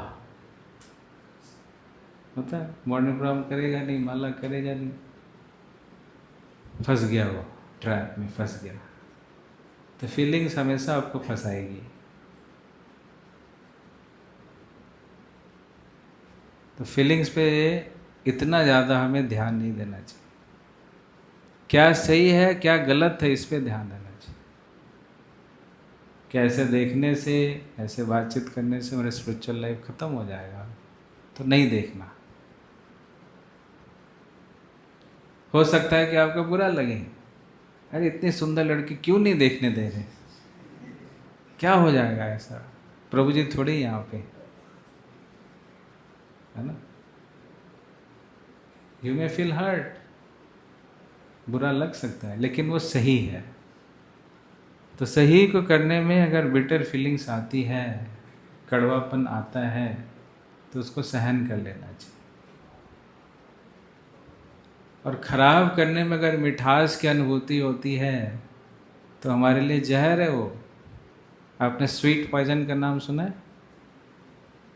पॉइजन सुना? पॉइजन, मान लो कोई पॉइजन हो, बहुत मीठा हो, कोई बोले ये तो पॉइजन है, बोले नहीं ये तो मीठा है, तो आप किसको प्रायोरिटी दोगे, मिठास को प्रायोरिटी दोगे या पॉइजन को प्रायोरिटी दोगे? मिठास। यही फंसते हैं सब। वो पॉइजन नहीं देख पाते, क्या देख रहे हैं, अच्छा तो लग रहा है प्रभु जी, अच्छा तो लग रहा है, भैया वो जहर है, विष है, विष।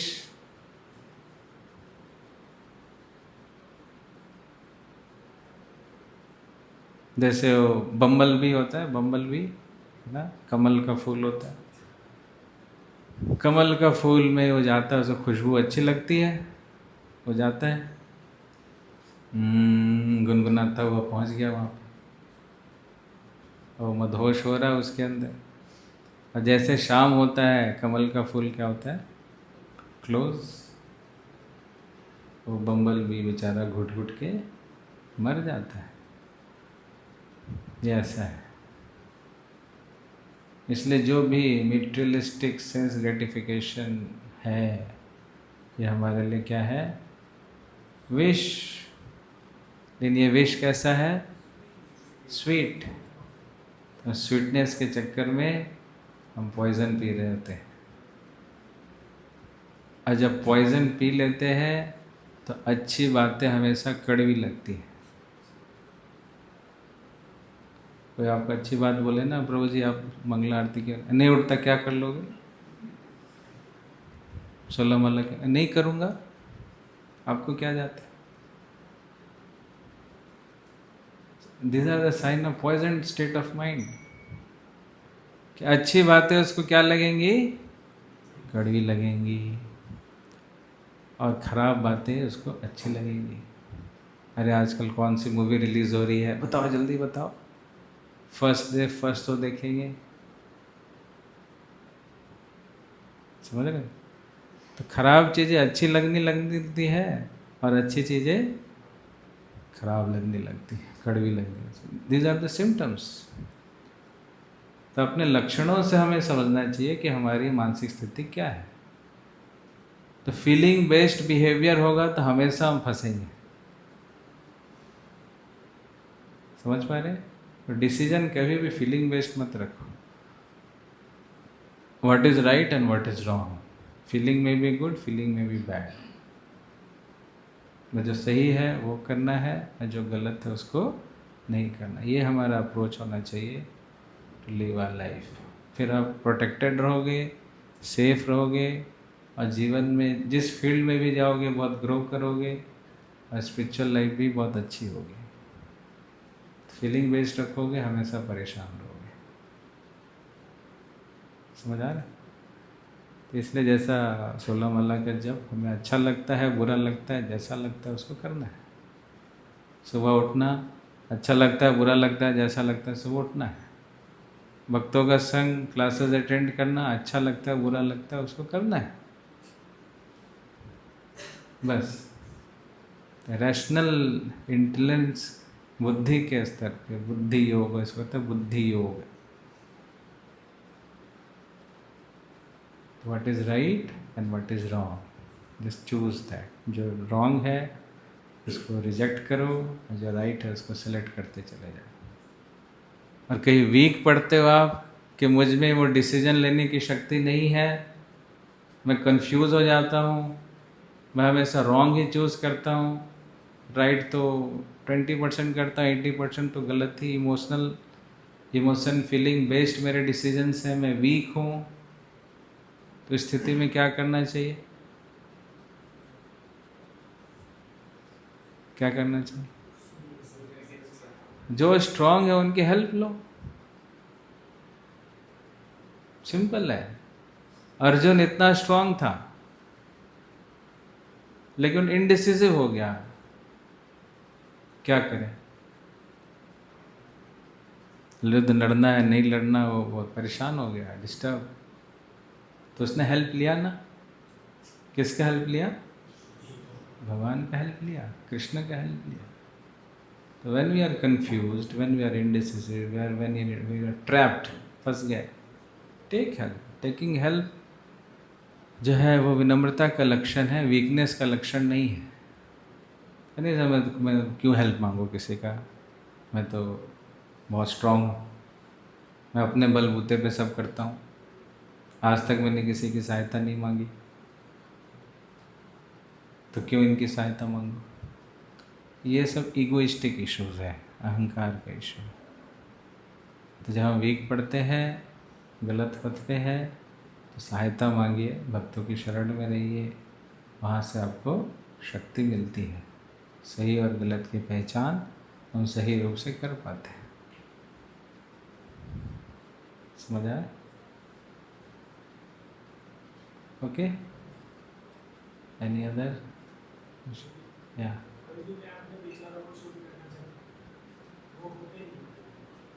विचार कैसे शुद्ध होंगे? ऐसे लोगों के साथ रहने से जिनके विचार शुद्ध हैं। मान लो आपके पास एक बॉटल है, बॉटल में गंदा पानी है, उस बॉटल को आपने गटर में फेंक दिया, तो क्या लगता है कि आपको कि इस बॉटल का पानी कभी साफ भरेगा? उसको भरेगा? क्योंकि बाहर भी गटर का पानी, अंदर भी गटर का पानी, तो एक ही जैसा है। लेकिन उसी बॉटल को आपने गंगा नदी में फेंक दिया, फिर क्या होगा? उसका जो गंदा पानी है वो बाहर निकल जाएगा, गंगा जी का पानी अंदर चला जाएगा। तो ये जो विचार है एक प्रकार से थॉट पानी की तरह चलता रहता है, चलता रहता है, चलता रहता है, रुकता है क्या? पानी जैसे always flowing flowing flowing, thoughts are always flowing flowing flowing. तो जब ऐसे आप एसोसिएशन ऑफ डिवोटीज में रहोगे तब ये जो पानी है गंदा पानी बाहर निकल जाएगा, और जो अच्छा पानी है, अच्छे विचार है, वो अंदर चले जाते हैं।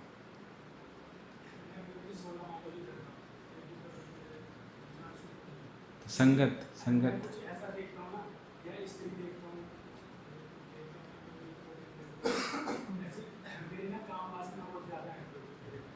सबके अंदर है।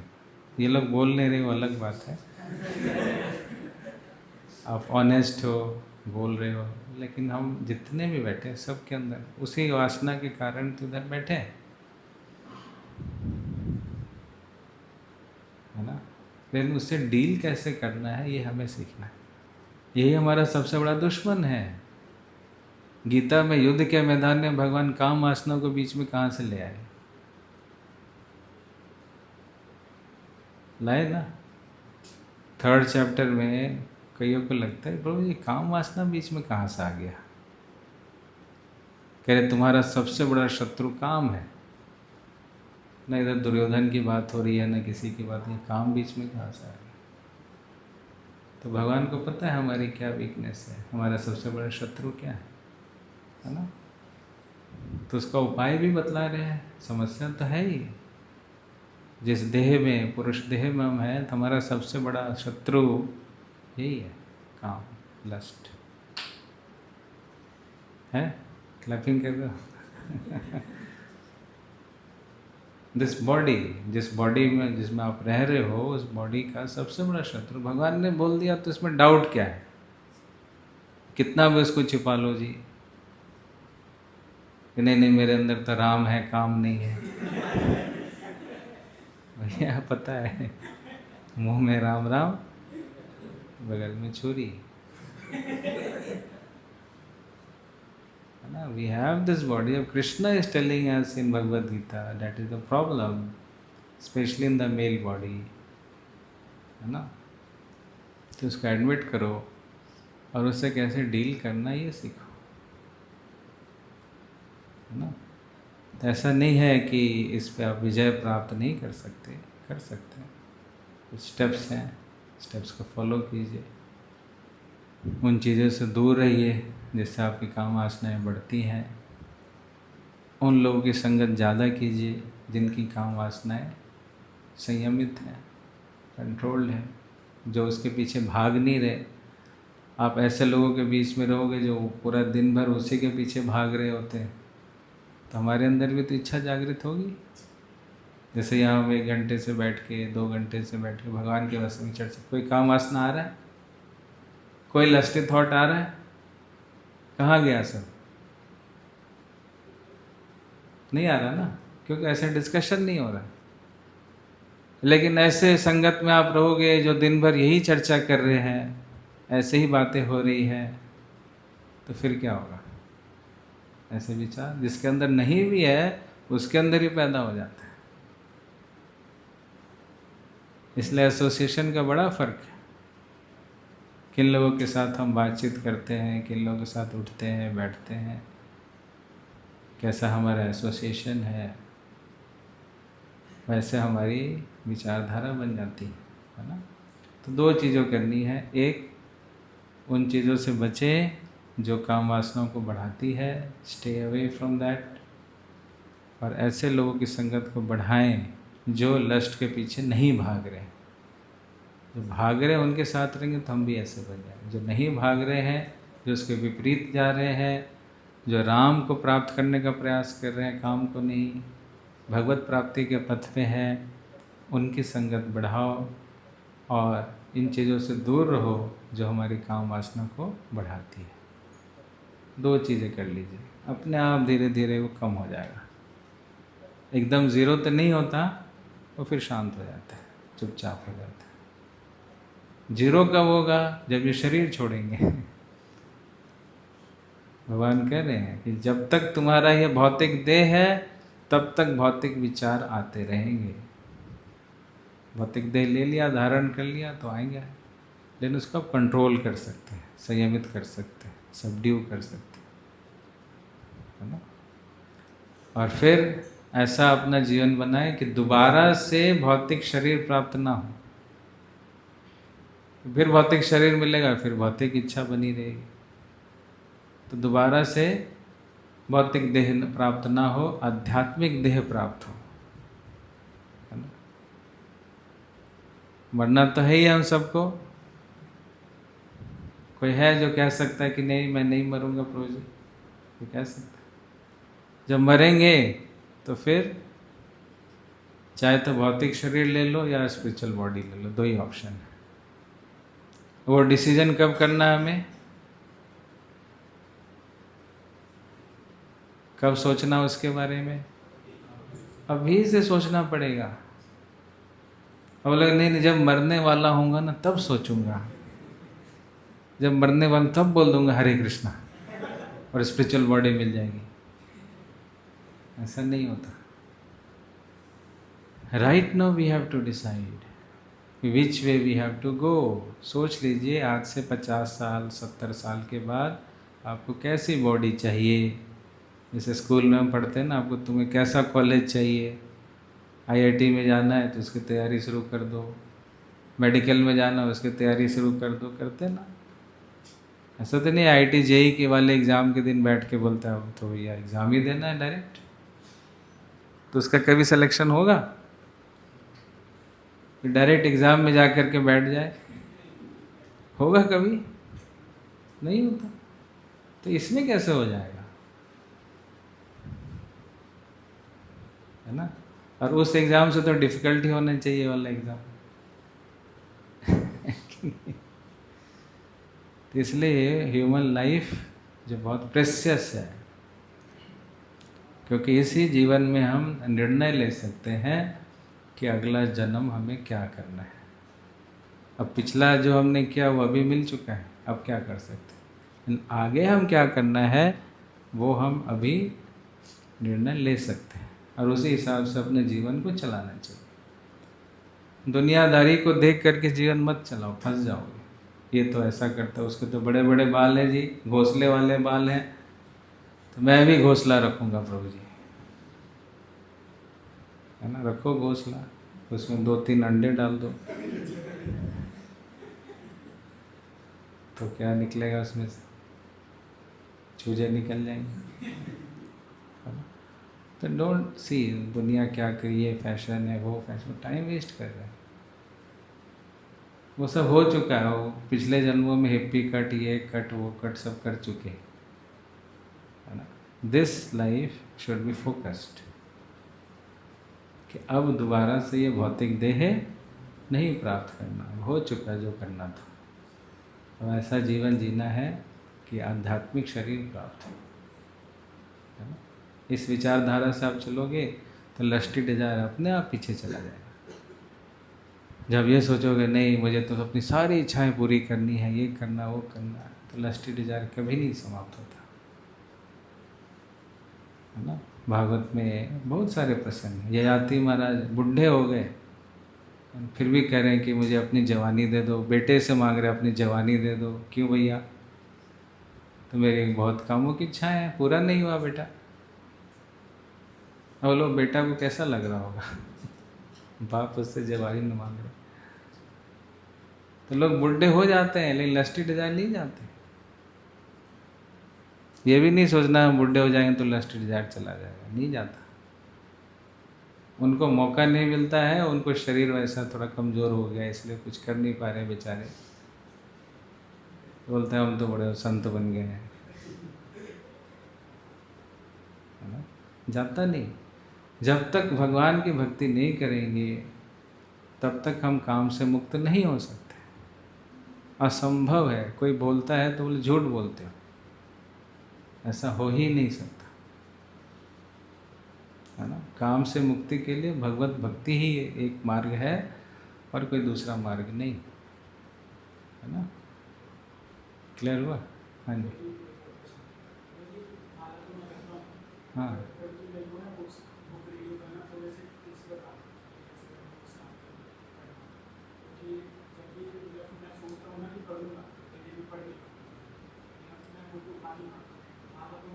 कौन रोकता है आपका हाथ? कौन पकड़ता है? हाँ कोई आता है, नहीं नहीं मत पकड़, ऐसा कोई बोलता है? नहीं बोलता ना, इच्छा नहीं होती। तो इस इच्छा के लिए आप किसकी क्लास में, एमएमसी होती है आप सबकी भी? कौन सी क्लास में आते हो आप? किस ग्रुप में हो? अच्छा अभी? हाँ वही ना, किसी ग्रुप में अटैच हो जाओ, है ना? पीछे वो बैठे हैं प्रभु, अरविंदाक्ष प्रभु, अरविंद लोचन प्रभु, उनसे कांटेक्ट कर लो। किसी ग्रुप में आओ, संगत में आओ, संगत से ही जाएगा ये सब। वो जैसे गाइड करेंगे उसको फॉलो। हाँ जी। हाँ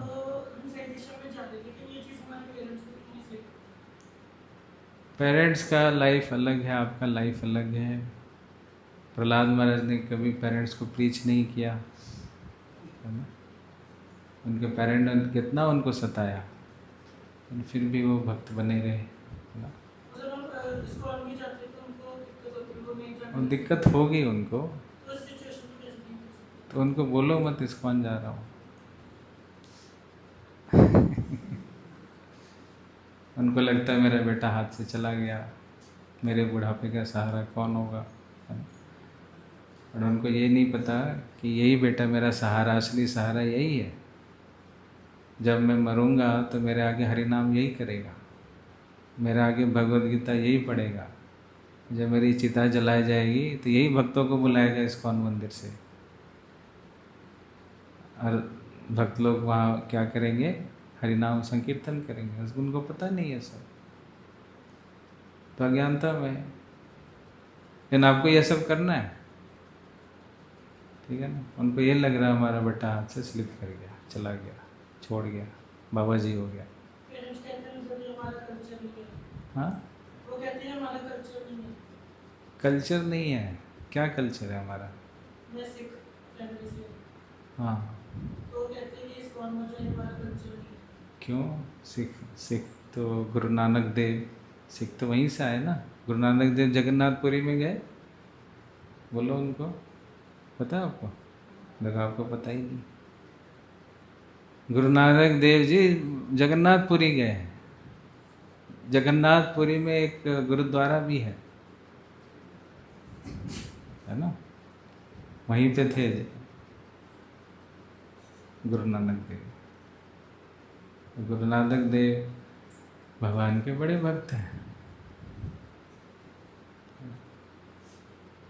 तो आज के जो सिख हैं उनको उनकी हिस्ट्री नहीं पता है, इसलिए प्रॉब्लम है। वो कहते हैं हिंदुओं से अलग है। ऐसे कैसे अलग है? उनको हिस्ट्री नहीं पता। तो ग्रंथ साहब पढ़ो, उसमें कितने हैं भगवान, कितने नाम हैं। ये सब बहाने हैं। बस माता पिता की सेवा करो, बातचीत मानो, थोड़ा हेल्प करा दो। ऐसा नहीं उनके आगे बैठ के हरे कृष्णा कर रहे हो, वो तो बोलेंगे ही। मम्मी के थोड़ी कुकिंग में हेल्प कर दो, घर की सफाई कर दो, आलू प्याज मत लाना, है ना? सब्जी ले आओ, ये कर दो, पिताजी का मोटर ठीक कर दो, स्कूटी ठीक कर दो। तब बोलेंगे हाँ बेटा इसी मंदिर जा, क्योंकि वहाँ तुम्हें अच्छी बातें सिखाई जा रही हैं। समझ रहे हो? ये सब करोगे, आप उनकी बात मानोगे तो वो आपकी बात मानेंगे। तो उनका हेल्प करो। उनको ये लग रहा है दिन भर क्या करता रहता है, ये माला फेरता रहता है और हमारी तो सुनता नहीं है, तो इसलिए इस्कॉन से डिस्टर्ब हो जाते। समझ आ रहा है? इस सब के लिए आंसर है कि आप घर के काम में भी अपने पेरेंट्स का हेल्प कीजिए। उनको खाली उपदेश मत दीजिए, आज जो सुन के गए अब बस सुना दिया। प्रभु जी ने बताया था चर्चा करनी है, स्वीटेस्ट, अब चर्चा किए जा रहे हैं पेरेंट्स से, बोला वो कुछ काम कर ले, भोजन खाना पकाना ये करना। नहीं नहीं, इसमें क्यों टाइम वेस्ट कर रहे हो? अगला जीवन भौतिक चाहिए, आध्यात्मिक चाहिए, स्पिरिचुअल बॉडी चाहिए, मटेरियल बॉडी चाहिए, क्या चाहिए? उसने क्या सुन के आ गया, पागल हो के आ गया। मतलब भोजन करेगा कि नहीं करेगा? हाँ? तो इसलिए घर पे हमें बहुत सेंसिटिव होना चाहिए। माता पिता को प्रीच मत कीजिए, आप बच्चे ही हैं उनके, है ना। उनको प्रचार मत करो, माला करो, ये करो, वो करो, उनको जो करना वो करेंगे। आप उनकी सुनिए, उनकी सेवा कीजिए, सुबह उठते उनको प्रणाम कीजिए, रात को पैर की मालिश कीजिए, है ना। फिर बोलेंगे हाँ मेरा बेटा तो श्रवण कुमार है, ऐसा ही बेटा चाहिए था। हाँ बेटा, तो यही हमारा सिक्खी धर्म यही है, इस्कॉन भी वही है, सब बढ़िया है, कोई दिक्कत नहीं। समझ आ गया? ओके, कुछ कह रहे?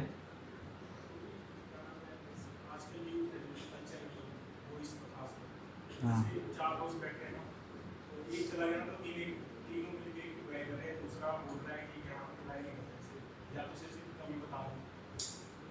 तो दो है ना, दो तीसरे को ये बोलेंगे कि क्या नाम है अपना, तुझे क्या क्या दिक्कत होगी, क्यों बुराई कर, तुझे मेरे रिश्तेदार होना लगा है, मतलब बुराई करते हैं ज़्यादा। उस टाइम पर वो क्या करना चाहिए? अगर कोई बुराई करता है, किसी तीसरे की बुराई कर रहा है, हाँ, ये चीज़ ना मेरे साथ होती है, मैंने चीज़ देखी है। बुरा लगता है कि किसी को बुराई कर रहा है, अच्छा नहीं लगता है। या तो उसको कभी बता दो, ज़्यादा अच्छा लगेगा आपको, इसमें लड़ाई हो जाती है। लोगों को आनंद मिलता है ना, निंदा रस, इसको कौन सा रस बोलते हैं? निंदा रस। क्योंकि कुछ है नहीं ना डिस्कशन, मुंह दे दिया भगवान ने, मुंह दिया तो बोलेंगे ना। जैसे पेट दे दिया तो खाना पड़ता है, मुंह दे दिया तो बोलना पड़ता है, कान दे दिया तो सुनना पड़ता है, आँख दे दिया तो देखना पड़ता है। उनकी भी क्या गलती है? आप उनके पॉइंट ऑफ व्यू से सोचो। हाँ, मैं उनका सिचुएशन समझा रहा आपको कि उनको भगवान ने मुंह दे दिया, अब बोलेंगे या चुप रहेंगे? क्या बोलते हैं आप लोग? मुंह दे दिया भगवान ने तो बोलेंगे या चुप रहेंगे? बोलेंगे ना। कान दे दिया तो सुनेंगे या कान बंद करेंगे? सुनेंगे। तो कुछ तो बोलेंगे, कुछ तो सुनेंगे।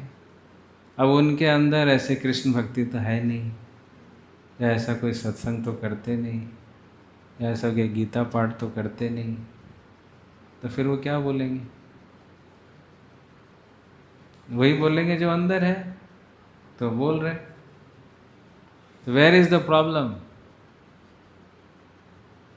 बताइए, ask question to everyone, where is the problem? या और ये एक बता रहे, और कौन बता रहे वेयर इज द प्रॉब्लम? एक ये बता रहा है, ये बता आपके पीछे। हाँ बोलिए।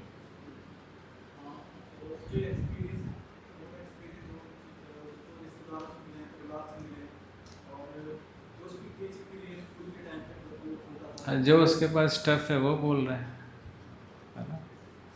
आप क्या बोल रहे हैं?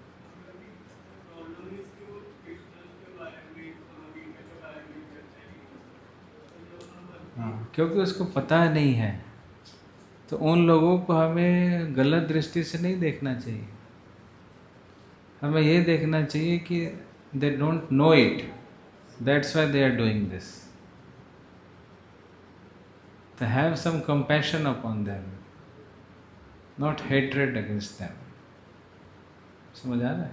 ये एटीट्यूड का डिफरेंस मैं बता रहा हूँ कि भैया उनके पास जो है वही तो बोलेंगे, अंदर वही है, मोबाइल पे वही देखते हैं, मूवी वही देखते हैं, आपस में वही सुनते हैं, तो जो रहेगा अंदर वही तो बाहर निकलेगा। तो अगर वो आउटपुट को हम चेंज करना चाहते हैं तो हमें किसको चेंज करना पड़ेगा? इनपुट को चेंज करना। तो इसलिए आप इनपुट बढ़ाइए, उनकी इनपुट बढ़ाइए। जब आप जाते हो तो कुछ प्रसाद लेके जाओ, कुछ प्रसाद खिला दो, कुछ बोला अरे मैंने रात में गीता पढ़ी थी, चलो थोड़ा डिस्कशन कर लेते हैं, उसके बारे में बाद में थोड़ा डिस्कस करेंगे, अभी थोड़ा गीता पढ़ लेते हैं, थोड़ा भागवत पढ़ लेते हैं, या चलो थोड़ा घूमने चलते हैं, इस्कॉन मंदिर चल लेते हैं, थोड़ा कीर्तन कर लेते हैं, है ना। इंडिया में ज़्यादातर लोग डिवोशनल होते हैं, ये मानते हो कि नहीं मानते? चाहे जैसे भी है, 20-20 बॉटल भी डाल लेता है वो, है ना, लेकिन श्रद्धा होती है सबके अंदर। भारत में जन्म ही खास बात है, भारत का जन्म इसलिए तो विशेष बताया गया है ना। एक बार हमारे भक्त हैं पात्री प्रभु, है ना, वो बैंकॉक में गए, बैंकॉक में एक नाइट क्लब में चले गए, हमें नहीं जाना तो रशियन है, रशियन भक्त लोग हैं, उत्साहित रहते हैं, वो लोग प्रचार के लिए चले गए वहाँ। तो वहाँ गए, वहाँ पर हरे कृष्णा नाइट क्लब में कर रहे हैं। तो वहाँ पर देखिए जितने इंडियंस थे वो सारे आ गए, सब बॉटल पी ली थी, शराब की बॉटल, और सब हरे कृष्णा सब कर रहे हैं। तो जैसे भी है, भगवान के लिए थोड़ी बहुत श्रद्धा सबके अंदर छुपी हुई है। तो आपको कैरियर बनना है या मैसेंजर बनना है उनकी श्रद्धा को बाहर निकालने का। वो आपको माहौल, क्योंकि और तो कोई माहौल दे नहीं रहा ना उनको, और तो सब अलग ही माहौल दे रहा है, तो उस हिसाब से रिस्पॉन्ड कर रहे हैं। तो आप वो इन्वायरमेंट बनिए, आप वो माहौल क्रिएट कीजिए जिससे उसके अंदर की श्रद्धा जो है वो बाहर निकल कर के आए। समझ रहे ना, ये आपकी जिम्मेदारी। आपको यहाँ जो प्राप्त हो रहा है तभी तो आप कुछ कर पा रहे हो, है ना। मंदिर आते हो, माला जप करते हो, माहौल मिला तभी तो। उनको क्या मिला? उनको तो नहीं मिला, तो उस हिसाब से रिस्पॉन्स दे रहे हैं। तो उनके लिए भी तो होना चाहिए, तो उसके लिए आप बनिए, आप उनको इन्वायरमेंट दीजिए, आप ऐसा कुछ इनिशिएट कीजिए डिस्कशन जिससे उनका ध्यान इस तरफ आए। थोड़ा बुद्धि लगाइए कैसे कर सकते हैं। कुछ प्रसाद लेकर के जाइए, प्रसाद भी कोई खाता है तो उसके विचार बदल जाते हैं, ऐसा भी होता है। इट में टेक टाइम, एकदम से नहीं होगा। प्रसाद खाते हैं, हाँ जी ये डिस्कशन छोड़ो, चलो कृष्ण कथा करते हैं। गीता में प्रभु जी बताओ 18वें अध्याय में क्या लिखा है, सर्वधर्मान परित्यज्य। ऐसा एकदम से नहीं होगा, it may take time, but we have to do it persistently. So करते रहिए, 1 हफ्ते बाद, 2 हफ्ते बाद, 1 महीने बाद हो सकता है उसको थोड़ा सा लगे तो प्रसाद खिलाता बड़ा अच्छा लगता है। कहाँ से लाता है ये प्रसाद? मैं भी जाऊँगा वहाँ पे, है ना। तो कुछ पढ़ता भी है क्या? क्या पढ़ता है बता? It will take time but it will happen. इतना श्रद्धा हमें रखनी चाहिए। ओके, समझ आया? हाँ,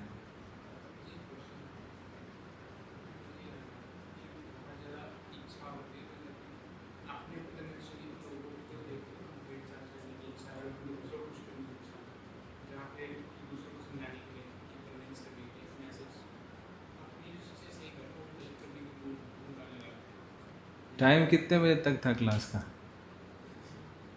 क्या टाइम है क्लास का?